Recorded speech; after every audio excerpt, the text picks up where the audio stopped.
नमस्कार दोस्तों, स्वागत है आप सभी का हमारे चैनल ऑनलाइन एंड ऑफलाइन ज्ञान में। दोस्तों, आज की जो अपडेट आप लोगों के लिए मैं लेकर आया हूँ, ये मोस्ट इम्पोर्टेंट है सीसीएस वाले बच्चों के लिए। डिपार्टमेंट ने कल आप लोगों के लिए ऑफिशियल साइट पे एक नोटिस जारी किया है। आप इसे रांची की वेबसाइट पे जाकर देख सकते हैं। इस नोटिस में कुछ इम्पोर्टेंट इन्फॉर्मेशन दे रखी है, चाहे वो सीसीएस वाले बच्चे हो, चाहे वो जनरल हो, नॉर्मल वाले, SC ST OBC बच्चे हो या EWS के बच्चे हो। इसमें कुछ इन्फॉर्मेशन दे रखी है जिसे आप लोगों तक शेयर करना ज़रूरी है। इस नोटिस को मल्टीपल सोर्सेस के माध्यम से भी आप लोगों को प्रोवाइड किया गया है, लेकिन किस तरीके से इन्फॉर्मेशन आप लोगों को प्रोवाइड की गई है इसका आइडिया मुझे प्रॉपर तरीके से नहीं है।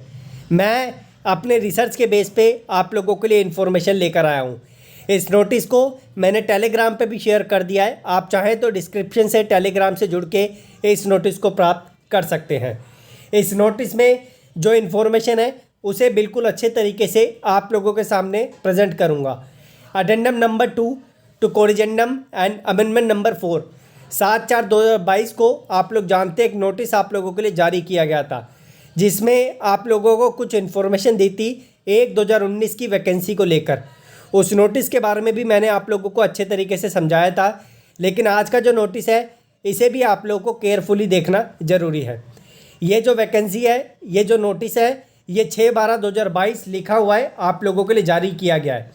फॉलोइंग पैरास, कुछ पैरास जो है डिपार्टमेंट ने ऐड किए गए हैं, जिसे मैं अच्छे तरीके से आप लोगों को समझा देता हूँ। Continued from the last para number 7 के बाद कुछ जो है पैरा ऐड किए गए हैं 8, 9, 10। सबसे पहला हम लोग यही पढ़ते हैं, in order to finalize the merit based on percentile score. आप लोग जानते हैं आपकी मेरिट जो है परसेंटाइल बेस पे स्कोर होनी थी। अब जो इसे मेंशन कर दिया गया है, it is necessary to include only those candidates in merit. Merit में सिर्फ उन्हीं कैंडिडेट को इंक्लूड किया जाएगा जिन्होंने अगर अनरिजर्व कैटेगरी से फॉर्म फिल किया था और उनके 40% मार्क्स मिनिमम आए हैं। EWS के 40%, इनको भी 40% का क्राइटेरिया दिया है। OBC NCL वाले यानी नॉन क्रीमी लेयर वाले, आप लोग जानते हो OBC में 2 कैटेगरी होती है, एक NCL और एक नॉन NCL। तो यहाँ पर जो है 30% मार्क्स का क्राइटेरिया परसेंटेज का इनके लिए रखा है। SC के लिए 30% और ST के लिए 30%, एज पर qualifying criteria given in para 14.1 of centralize notice. Notice में साफ साफ इसकी इंफॉर्मेशन दे दी थी। Para 15.0 states that shortlisting of candidate for various stages shall be based on the normalized marks। Normalize marks के बेस पे आप लोगों की मेरिट बननी थी, और ये आप लोगों का नॉर्मलाइजेशन कैसे होगा? मल्टीपल शिफ्ट में अगर आप लोगों के एग्ज़ाम हुए थे सेम सिलेबस के बेस पर, आप लोगों की इसी के बेस पे जो है यहाँ पर मेरिट बनेगी, और आप लोगों का नॉर्मलाइजेशन मार्क्स का क्राइटेरिया यहाँ पर रखा जाएगा। तो ये तो हो गई नॉर्मल कैंडिडेट की बात। अब बात करते हैं CCS वाले बच्चों के लिए। आप लोग जानते हैं CCS को 1/3 वाला बेनिफिट मिलना था, तो डिपार्टमेंट ने CCS वालों के लिए अभी ये नहीं बोला है कि इनको जो है 1/3 इंक्लूड करके दिया जाएगा, लेकिन इस पैरा से प्रॉपर जो है जस्टिफाई यहाँ पर होता है कि ये कुछ ना कुछ आप लोगों का क्राइटेरिया अलग बनाएंगे। अगर इन्हें नॉर्मल कैंडिडेट की कैटेगरी में इंक्लूड करना होता तो ये ऊपर वाला पैरा में यहाँ पर CCS वाले बच्चों को भी इंक्लूड कर देते, लेकिन आप ये समझिए आप लोगों को एक गॉड गिफ्ट मिला है। आप लोग जो है यहाँ पर एक अच्छे साबित हुए हैं कि रेलवे ने आप लोगों को एक अलग क्राइटेरिया में डाला है। For this the percentile score of each candidate will be converted into normalize marks. ये भी नॉर्मलाइज के बेस पे ही होंगे by interpolation of raw marks into base shift. Base shift के बेस पे यहाँ पर जो है रो मार्क्स का नॉर्मलाइजेशन होगा। ये बेस शिफ्ट की इंफॉर्मेशन इन्होंने नीचे दे रखी है, जिसे अभी मैं आपको समझाऊंगा। By using standard mathematical formula of interpolation of the purpose of deciding minimum qualification marks as well as giving weightage in the marks of CCS। तो ये बोल रहे हैं कि अभी डिसाइड कर रहे हैं कि जो ITI वाले बच्चे हैं जिन्होंने अप्रेंटिसशिप के बेस पे रेलवे का फॉर्म फिल किया था, इनकी जो मिनिमम परसेंटेज का क्राइटेरिया वो कितना रखा जाए। यहाँ पर आप लोगों को 1/3 का क्राइटेरिया इंक्लूड करने की 100% पॉसिबिलिटी है। ये इस पैरा से जो है लगता है।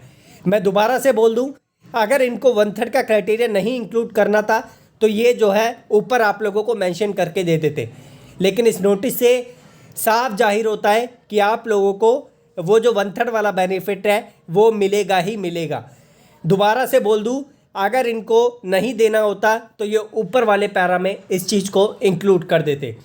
बाकी जब रिजल्ट आएगा रेलवे ग्रुप डी का तब आप लोगों को प्रॉपर तरीके से यहाँ पे जानकारी मिल जाएगी। अब बात करते हैं बेस शिफ्ट की। Base shift for the above purpose is defined as shift having the highest mean average among all shift of CBT with the condition that its present candidates count। यानी जो बेस शिफ्ट है वो present candidate count के जो है base पर भी जो है यहाँ पर जारी की जा सकती है, मतलब इन्वॉल्व की जा सकती है। या फिर इन्होंने जो है in case the highest mean of two shift is same, अगर दोनों शिफ्ट के जो है यहाँ पर नंबर सेम होते हैं, highest individual marks shall be candidate as base shift. In case both the highest mean and highest individual marks ये भी सेम रहते हैं तो highest present candidate count shall be considered as base shift. आशा करता हूं कि बेस शिफ्ट के बारे में भी आपको इन्फॉर्मेशन मिली होगी। दोबारा से रिपीट कर दूं, बेस शिफ्ट अगर हाईएस्ट मीन है, एवरेज, ठीक है, बच्चों का किसी जो है प्रेजेंट कैंडिडेट काउंट जो है हाईएस्ट है, अगर दोनों शिफ्ट में वो सेम हो जाता है, ठीक है, तो आप लोगों को ये दूसरे क्राइटेरिया पे जाएंगे, हाईएस्ट इंडिविजुअल मार्क्स देखेंगे। अगर हाईएस्ट इंडिविजुअल मार्क्स और बेस शिफ्ट का काउंट जो है वो भी सेम हो जाता है तो हाईएस्ट प्रेजेंट कैंडिडेट जो है ये लेंगे और उसके बेस पे जो है यहाँ पर ये बेस शिफ्ट रखेंगे।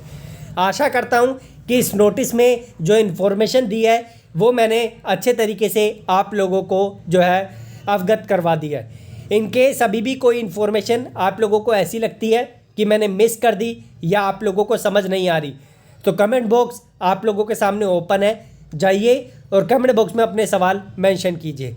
अगर मेरे को समय मिलता है तो मैं आप लोगों के लिए वीडियो बना दूंगा, अदरवाइज़ कमेंट बॉक्स में आप लोगों का जवाब दे दूंगा। बाकी इस नोटिस को मैंने टेलीग्राम पे शेयर कर दिया है, आप इस नोटिस को वहाँ से जाकर डाउनलोड कर सकते हैं। ये रांची की जो ऑफिशियल वेबसाइट है वहाँ से जाके डाउनलोड कर सकते हैं। धन्यवाद, कीप इन टच।